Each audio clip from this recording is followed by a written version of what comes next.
If not, we would keep our British horology, mate. So it's because of the politicians that we don't have horology.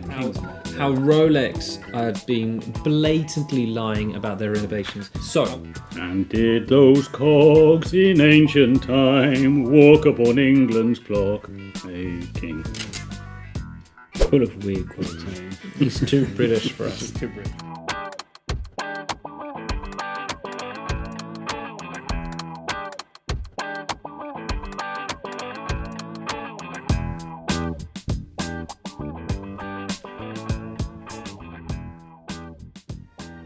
Hello! Welcome to a very British episode of Touch My Clock, where we'll be talking about British watchmaking and British watches and some of those fabulous micro brands. What? What have you got on your wrist, Elliot? You can do that voice the whole episode. Yes, absolutely. Consistency. You could probably put both clips at the same time. Well, yeah, let's give it a Completely rehearsed, isn't it? There you go. So what am I wearing? So this is a British episode, so It is. I have to wear something Swiss. No, I chose to wear something British. Maybe not the movement. But. Good show. So this is an independent guy in the UK called Gas Bones. I've talked about it in other episodes. I think I've shown his watch box as well. But this is one of the watches that he's made. So this is the Mark III Scramble. It's has a Valjoux 7750. It's lovely. It's clean. Piloty. I'm a pilot. I like it. It's cool. That's it. Fascinating, Dale. Truly fascinating. So look, I tell you what, I'll move straight to moi. There's my watch. Good old sturdy watch. Now, this is really interesting. Is for those with difficulty in sighting, you click the button, and it's a Smith's, a beautiful white dial there. It's a Smith movement, and you've got braille on the dial, and you can just touch and feel the actual hands itself. So a lovely little cute sort of watches, and really nice space. There we go. Done. Does it tell the time? It does almost. Look at that. 6:15 in New Zealand. Yeah. There we go. Right, yeah, no. English movement. We like collecting watches for the sake of the watches, not even if they don't work. There you go, Z-Max. I know you're going to talk about English movements. Here we go. English movement. Swiss dial. A Swiss dial. Normally fine. completely the opposite That's to the today's British watches, which mostly are British dial with a Swiss movement. I don't know if I've ever seen So that. there you go. So that's why Swiss dial. I've got this thing. What have you got, Max? Actually, just before we cover that, it was actually very, very common. Was it? But before I come to that, Christopher Ward, British, before it was a micro brand, now it's more mainstream. This is the watch with the SH21 caliber. Before it got, and again, I think they're doing great stuff, but it's a little bit too expensive for my taste nowadays, even though it is far better than so many of its competitors. So I'm really happy to have this type of watch on something that I spent, again, less than £1,000 on when it was pre-owned. But yeah, that's my British watch. So, time for a little history lesson, or, let I say, time for a good British history lesson. So listen up, you Swiss watchmakers, and Little'll tell you through a little story of British watchmaking. You, Switzerland. Well, that's a little too much, old chap, but do carry on. We need to come back with our roots. Yeah, with we British say- watchmaking. Well, I'll say that. I'll skip straight to. So, at the moment, there's a big scene in the British horological space. You'll talk about it more, but this is a quote that I found from the British Watch and Clockmaking Company, which basically is still existent, or a variation of, that says it should be in the interest of every Englishman to finally eliminate the competition of the Swiss. Now, this was said Hoorah! I agree. in the 18th century, and there's a reason it was said in the 18th century. Now, everyone believes that the Swiss are the people that have dominated the watch industry for the longest time. Now, in terms of volume, it cannot be debated, especially recently when we've improved our manufacturing methods so you can produce so much more. But realistically, if we're looking at the innovations in watchmaking, I will go through the history a little bit, but I thought it would be nice to just have a visual cue. These are not even all, but some of the horological innovations that the British brought in. Now, I am specifying that this is more about wristwatches. I would love to do an episode about clocks and pendulums and all of these a little bit more. Thomas Tompion, 1639. First ever British clock. First ever clock, I believe. Okay. Anyway, let's stick to the wrist. Stick to the wrist, because Robert Hooke, for instance, who invented the balance spring, which is basically the coil, moves around, he worked on the very first pendulums, and like centuries before, if you look at churches, they would have really complex mechanical systems to calculate time. Now, I'm going to keep it to the wristwatch because it's a little bit more understandable, and it's also a little bit less blurry. A lot of the research I found was very blurry about who started what at what time. It's very difficult to find this, but once you get to the 17th century and above, it's a lot easier to document, or it was better documented. So we invented so many things. We invented the balance spring. We invented the keyless winding. We invented the chronograph. We invented automatic winding, setter sanctions, temperature compensation, which we actually take for granted, but is one of the most important innovations. And John Harrison was one of the most important watchmakers, I would argue, of all time, as well as the lever escapement by Thomas Mudge, which we referred to before. The way that your watch ticks has to do with this item right here. It basically regulates the speed of which, when your coil delivers energy, it needs to be controlled at a certain pace. And this innovation made sure that it was a lot more accurate than it used to. So, And did those cogs in ancient time walk upon England's clock making? You're full of weird quotes, aren't you? he's too British for us. It's too British. Now, can you guess where the centre of the horological world was in the 18th and arguably maybe 19th century? I think it's on an island. In Jeddah. It was in Clerkenwell. Clerkenwell. Where is Clerkenwell? I work in Clerkenwell. Clerkenwell is north of London, and more than half of the world's watches were being crafted in Clerkenwell, London. There you go. Fun fact. Now, the reason why we've lost our level, now we're trying to gain it back, but we lost it, is because we weren't as interested in the mass production. We were more interested in doing it's about fine taxes. craftsmanship. It's about taxes. That's why everyone moved to Switzerland. All main brands moved to Switzerland for tax reasons. Rolex was founded in London. and they moved to Switzerland for tax reasons because it was cheaper as a business. So basically, the main reason for all of it is just these Swiss bastards. If not, we would keep our British horology, mate. So it's because of the politicians that we don't have horology anymore. So you're blaming Government. Yes, Government. government. Too high taxes. So now they move. Basically, all moved to Switzerland. Bring down the interest rate. Support businesses. Support British watchmaking. Come on, Whitehall. so scared he went support British values. Yeah. Britain first. Yeah. Brexit. Steady. Brexit means Brexit. Yeah. No, so we were kind of stuck in tradition. Very interesting about that. So the Americans and the Swiss took over. It was taxation and also the manufacturing part. We just couldn't manufacture in such big demands. Now, the reason I wanted to talk about John Harrison, and this will shock you from a watchmaking point of view, is that there was a challenge by the British government offered by they offered back in the time £20,000, which is about £5.5 million nowadays, so that they could do the following challenge. They wanted to develop a mechanism, a timekeeping mechanism that could Mechanism. Mechanism. Are you going to Just be? saying. Do you want to be pedantic now? No, I'm just Should we go back to the Panerai episode where you f***ed everything up? Let's ignore that, right? They wanted a Or when you up the golden mean. The golden mean. The golden mean. The golden mean. Which is the the Jaeger-LeCoultre. We fight a lot with The Jaeger-LeCoultre drawing Because of we're the not perfection drawing. of squares to do. So yeah, I think it's saying it's 1-1 for the moment. No need to arbitrate. They wanted to make sure that when you're on a boat, they called it the longitude problem. They wanted to make sure that they would know where they were, and instead of using the stars and the position of the moon, they wanted to know based on the time in Greenwich.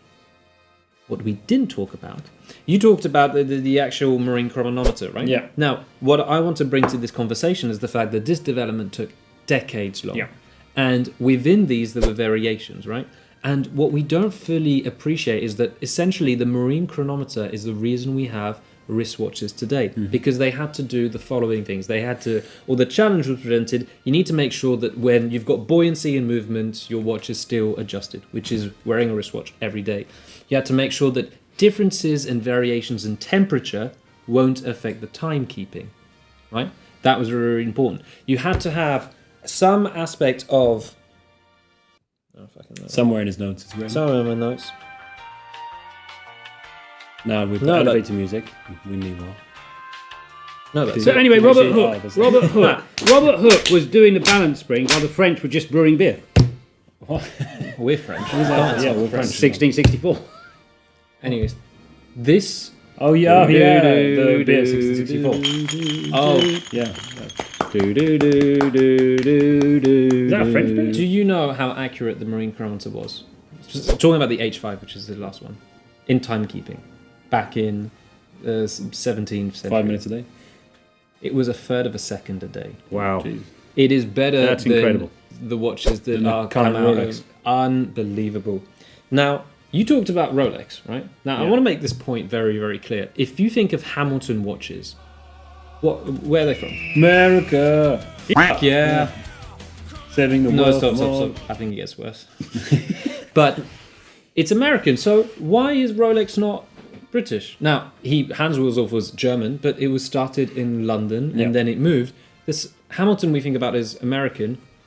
We should also, in a way, think about Rolex as British. So we can take all of their inventions. And to go even further with Rolex, Hans Wilsdorf was a little bit of a cunt because he was very, very open to saying it isn't about innovation, it's about marketing. Marketing is the most important thing. And we've talked Ah, the about kings of marketing. how Rolex have been blatantly lying about their innovations. I wanted to talk about just one, which you can see here. The Oyster Perpetual. Sold as we are the ones that invented the automatic rotor that goes around. It wasn't. It was John Harwood. And actually, Rolex had to make a public apology, although not so public now because they've taken it back, basically, and say sorry to John Harwood because he was the original inventor of this. They made a new word. They made a new word, and again, it's all about marketing. It is. Now, we could also have a Amiga because, if I'm not mistaken, the coaxial movement made by a British fellow called Daniel Radcliffe. Daniel Craig. George Daniels. Yeah. George Daniels. There you are. Yeah, that's it. That was my part of history. We've done a lot. We are not we're not remembered as we should be, Yeah. and Sad. we also are slightly too reliant on the Swiss even to this day, which is a perfect transition too. Well, let's talk a little bit about watches. So, to bring it alive, got just a few, because the British watch industry is so dynamic, so many exciting new things. We pull back the Paul Smith top. There we go. There's a few British watches. Sadly, yeah, I don't just a have as many as I'd like. But there's a few examples. So as you go through, Elliot, and you need talk about it, you can pull it out and point and. I mean, here we have a really good selection of British watchmaking, or current British watchmaking, of what we have. And you have a bit of everything. You have big brands, like you have Bremont, Ferrer, and then you have really small independents. So you have Studio Underdog, which is a very small, Isotope as well, William Wood. Bring them. Chaos. Bring them up. So there's a really good selection here that shows you a bit of everything. I mean, I think here in the box, the biggest brand I think is Bremont. I mean, you know the story of these two guys flying into France with their old World War II plane, and they crashed into a farmer's field. Mm-hmm. They left the aircraft in the hangar of that guy, which was called Bremont, and they fixed the aircraft and then flew back to UK to hide away from the And he helped authorities. them and he cooked for them. Yeah, they stayed there for a his while. So name there's a was- lovely story. And but, his you know, name it's was a lot commercial. Monsieur. Bremont. There we are. So that's a really good one. I mean, nowadays we've questioned their change of materials, and Going in a bit we've gone through this in other episodes. But you have really good stuff. I mean, you got William Wood that manufacture things from fireman hoses and fireman helmets. You have Christopher Ward, which, like you just said before, now is becoming more of a mainstream brand. It's just gone much, much bigger. But there's a lot here. There's a lot of really nice stuff here. I want to talk about some other ones. I mean, the Bremont we talked about, so let's ignore that. One I would like to show as well is CWC, which is a cable watch company. Cabo? So, yeah. Sounds French. So, yeah. So it's not British. Yeah, it is British. You just said it was French. Yeah, but it's British. It sounds the French. name is Cable Watch Company. I can't remember for what the reason. You can Google it if you're bored.